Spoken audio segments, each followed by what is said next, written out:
ሰላም ጤና ይስጥልን አድማጭ ተመልካቾቻችን ከቶፕ ኒውስ ኔትወርክ ዕለታዊ ዜናዎችን ይዘን ቀርበናል። በቅድሚያ ማርቶቹን ከኦሮሞ ነጻነት ሰራዊት ጋር ግንኙነት አላቸው በሚል ተጠርጥረው በናይሮቢ ታስረው የነበሩ ሁለት የቦረና የሀገር ሽማግሌዎች በዋስ ተለቀቁ።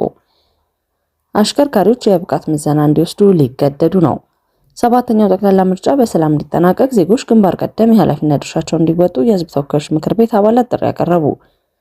የአምቦ ወሊሶ የ63 ኪሎ ሜትር መንገድ ግንባታ ስራ መጠናቀቁን የኢትዮጵያ መንገዶች አስተዳደር ገለጸ። በምርጫ ተሳትፎ ዙሪያ በኢሃፓ አባላት መካከል ተፈጥሮ የነበረው ውዝግብ በማዕከላዊ ኮሚቴ ውሳኔ መቋጨት ተገለጸ። ከኦሮሞ ነጻነት ሰራዊት ጋር ግንኙነት አላቸው በሚል ተጠርጥረው ከ2 ሳምንት በፊት ግንቦት 6 2018 ዓ.ም ታስረው የነበሩ የኬንያ ማርሳቢት ካውንስል ተወላጅ የሆኑት ሁለት የቦረና የሀገር ሽማግሌዎች 14 ሚሊዮን የኬንያ ሺሊንግ የሚያወጣ የንብረት ዋስትና በማስያዝ ተለቀዋል። ወደ ናይሮቢ ተወስደው የነበሩት የቀድሞ የጎሎሌ መንደር አስተዳዳሪ አቶ ደባሳ ደንቢና የሶሎሎን ነዋሪ ማህበረሰብ መሪ የሆኑት አቶ ጉራቻ ደንበላ ግንቦት 17 2018 ዓ.ም ምሽት ላይ ከስር መፈታታቸውን ጠበቃቸው አቶ ቀና ጎልቻ ገልጸዋል። የእነዚህ ሁለት የሀገር ሽማግሌዎች መታሰራቸውን ተከትሎ ማርሳቢት፣ ሳኩ፣ ሶሎሎና ሞያሌን ጨምሮ በሰሜን ኬንያ ከተሞች ከፍተኛ ተቃውሞ መቀስቀሱና ተቃዋሚዎች ሞያሌን ከናይሮቢ የሚያገናኘው ዋና አውራ ጎዳና ዘግተው እንደነበረ ከሳምንት በፊት ተዘግቧል። ጠበቃቸው እንዳስታወቁት ሁለቱ የሀገር ሽማግሌዎች ግንቦት 1 2018 ዓ.ም ታፍነው ወደ ናይሮቢ ከተወሰዱ በኋላ ፍርድ ቤት ሲቀርቡ ከኦሮሞ ነጻነት ሰራዊት ጋር ግንኙነት አላቸው በሚል የሽብርተኝነት ክስ ተመስርቶባቸው ነበር። አሽከርካሪዎች የብቃት ምዘና እንዲወስዱ ሊገደድ ነው። አሁን በስራ ላይ ያሉ ሁሉም አሽከርካሪዎች ሰልጥነው የብቃት ምዘና እንዲወስዱ የሚያስገድድ ዘመናዊ የቁጥጥር ስርዓት ሊዘረጋ ነው። ሁሉም አሽከርካሪዎች እንደገና እንዲሰለጥኑ እንዲመዘገቡ በማድረግ ብቃታቸውን እንዲያረጋግጡ የሚያስችል አጠቃላይ የሰነድ ዝግጅት ተጠናቋል ያለው የትራንስፖርትና ሎጂስቲክስ ሚኒስቴር ነው። ይህ አዲስ አሰራር ከተለመደው አሰራር በተለየ መልኩ ሙሉ በሙሉ በቴክኖሎጂ የተደገፈ የምዘና ሂደቱ በዲጂታል ሲስተም እንዲመራ ተደርጎ ተቀርጿል ሲል ሚኒስቴር መስሪያ ቤቱ ባጋራው ማህበራዊ ትስስር ገጹ ላይ አሳውቋል። አሽከርካሪዎች ፈተናውን ከመውሰዳቸው በፊት ቅድሚያ ስልጠና ይወስዳሉ ተብሏል። በዚህም መሰረት ይህንን ሀገራዊ ፕሮጀክት በይፋ ወደ ትግበራ ለማስገባት በተለይም አጠቃላይ የአሽከርካሪዎች ምዘናና ስልጠና በተመለከተ የትራንስፖርትና ሎጂስቲክስ ሚኒስቴር ከኤስዲኤስ ሴፍቲ ኤንድ ድራይቪንግ ስኪል ጋር በትብብር ለመስራት የሚያስችል የስራ ውል ስምምነት መፈረማቸው ሰምቷል። በመሆኑም ይህ ሀገር አቀፍ የአሽከርካሪዎች የብቃት ምዘና የስልጠናና የደህንነት ማሻሻያ ፕሮጀክት የመንገድ የትራፊክ ደህንነትን በማጠናከር ረገድ የጎላ ሚና ይኖረዋል ተብሎ ተገምቷል። ማናቸውም አሽከርካሪዎች በሙሉ አዲሱን የብቃት ምዘና በመውሰድና በተቀመጠው መስፈርት መሰረት ብቃታቸውን በተጨባጭ በማረጋገጥ ብቻ እንዲያሽከረክሩ የሚያስገድድ ዘመናዊ የቁጥጥር ስርዓት ይዘረጋልን ብለዋል። አዲሱ አሰራር የመንገድ ደህንነትን በከፍተኛ ደረጃ በማሻሻል ዜጎችን ብሎም ሁሉም የህብረተሰብ ክፍል በመንገድ የትራፊክ አደጋ ምክንያት ሞትና የአካል ጉዳት እንዲሁም የንብረት ውድመትን ለመቀነስ ጉልህ አስተዋጽኦ የሚያበረክት መሆኑን ከፍተኛ እምነት ተጥሎበታል።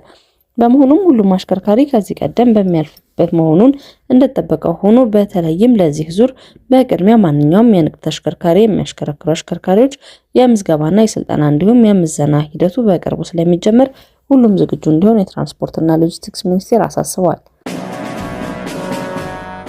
ሰባተኛው ጠቅላላ ምርጫ በሰላም እንዲጠናቀቅ ዜጎች ግንባር ቀደም የኃላፊነት ድርሻቸውን እንዲወጡ የህዝብ ተወካዮች ምክር ቤት አባላት ጥሪ ያቀረቡ። በመጪው ሰኞ የሚካሄደው ሰባተኛው ጠቅላላ ምርጫ በሰላምና በስኬት እንዲጠናቀቅ ሁሉም ኢትዮጵያዊ ግንባር ቀደም የኃላፊነቱን እንዲወጣ የህዝብ ተወካዮች ምክር ቤት አባላት ጥሪ አቅርበዋል። የምክር ቤት አባሉ አቶ አለማው ጥጋቡ የኢትዮጵያ ህዝብ የሀገሪቱን ሰላምና መረጋጋት ለማስጠበቅ እንዲሁም ዴሞክራሲያዊ ስርዓቶችን ለመገንባት ያለውን ግንባር ቀደም ኃላፊነት በተለያዩ ታሪካዊ አጋጣሚዎች በተግባር አሳይቷል። መጪው ጠቅላላ ምርጫም በሰላማዊ ድባብ ተጀምሮ በስኬት እንዲጠናቀቅ የማህበረሰቡ ንቁ ተሳትፎና ባለቤትነት ዋነኛ መሰረት ነው ብለዋል።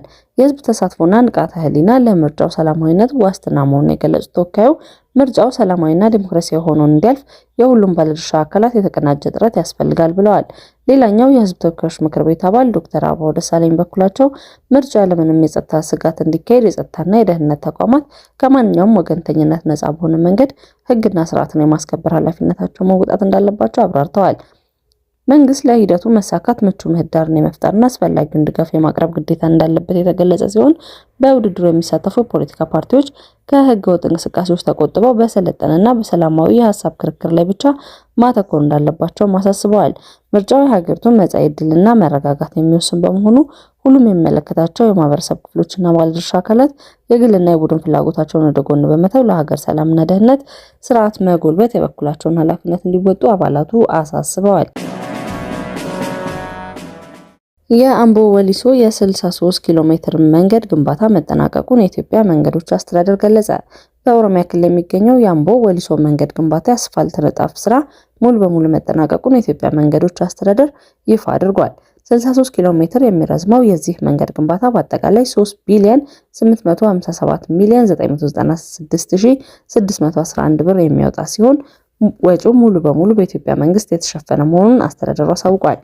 የኢትዮጵያ መንገዶች አስተዳደር ስለ መንገዱ ዝርዝር ሁኔታና አሁን ስላለው ደረጃ ሲያስረዳ በመንገዱ የግንባታ ሂደት የአፈር ቆረጣና ሙሌት፣ የሰቤዝና የቤዝ ኮርስ፣ የ5 ድልድይ ግንባታ እንዲሁም የ63 ኪሎ ሜትር የአስፋልት ንጣፍ ስራ ለማከናወን ተችሏል። አስተዳደሩ አክሎም ቀሪ ስራዎችን በተመለከተ የመንገዱን ቀሪ የማጠናቀቅ ስራዎች፣ የስላብ ከልቨርትና የድሬኔጅ ስራዎች፣ የመንገድ ምልክቶች እንዲሁም በአምቦና በወሊሶ መንገዶች የእግረኛ መሄጃ መንገዶችን ስራን በዚሁ በጀት አጠቃላይ ለማጠናቀቅ እየተሰራ ይገኛል ብሏል። ይህንን ግዙፍ የመንገድ ፕሮጀክት የገነባው የመንግስት የልማት ድርጅት የሆነው መከላከያ ኮንስትራክሽን ኢንተርፕራይዝ ሲሆን የማማከርና የቁጥጥር ስራውን ደግሞ የኢትዮጵያ ኢንጂነሪንግ ኮርፖሬሽን የትራንስፖርት ዘርፍ በበላይነት አከናውኖታል።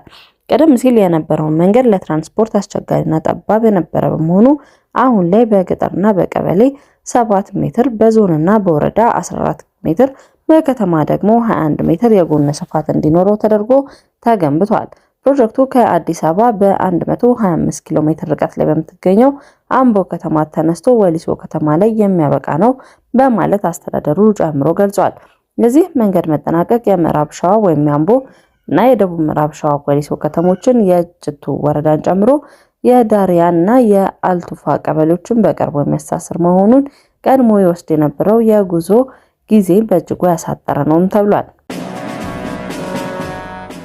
በምርጫ ተሳትፎ ዙሪያ በኢሃፓ አባላት መካከል ተፈጥሮ የነበረው ውዝግብ በማዕከላዊ ኮሚቴ ውሳኔ መቋጨት ተገለጸ።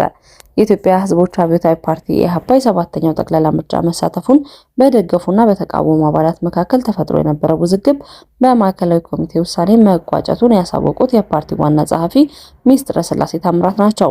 ዋና ጸሐፊዋ በማብራሪያቸው ፓርቲው ከሌሎች 4 ድርጅቶች ጋር በጋራ በመሰረተው ትብብር በምርጫ ለመሳተፍ ቢስማማም ያስቀመጣቸው ቅድመ ሁኔታዎች ነበሩ ብለዋል። ቅድመ ሁኔታዎች በአገሪቱ የተለያዩ አካባቢዎች የሚታዩ ግጭቶች ቆመው እውነተኛ ድርድር እንዲካሄድና እንዲሁም በእስር ላይ የሚገኙ ጋዜጠኞችና የፖለቲካ እስረኞች እንዲፈቱ የሚሉ ናቸው። የተቀመጡት ጥያቄዎች ባለመሟላታቸው በምርጫው መሳተፍ የለብንም በሚሉ መሳተፍ አለብን ባሉ የፓርቲው አባላት ደጋፊዎች መካከል አለመግባባቶች ተፈጥሮ እንደነበር ዋና ጸሐፊ አስታውሰዋል። ይሁን እንጂ በማዕከላዊ ኮሚቴው በምርጫ መሳተፍ መታገል ይሻላል የሚል ውሳኔ ማሳለፋቸው ውዝግቡ መቋረጡን አብራርተዋል። አድማጭ ተመልካቾቻችን ከቶፕ ኒውስ ኔትወርክ ላይ ያዝናቸው ዜናዎች እነዚህ ነበሩ። መልካም ቆይታ።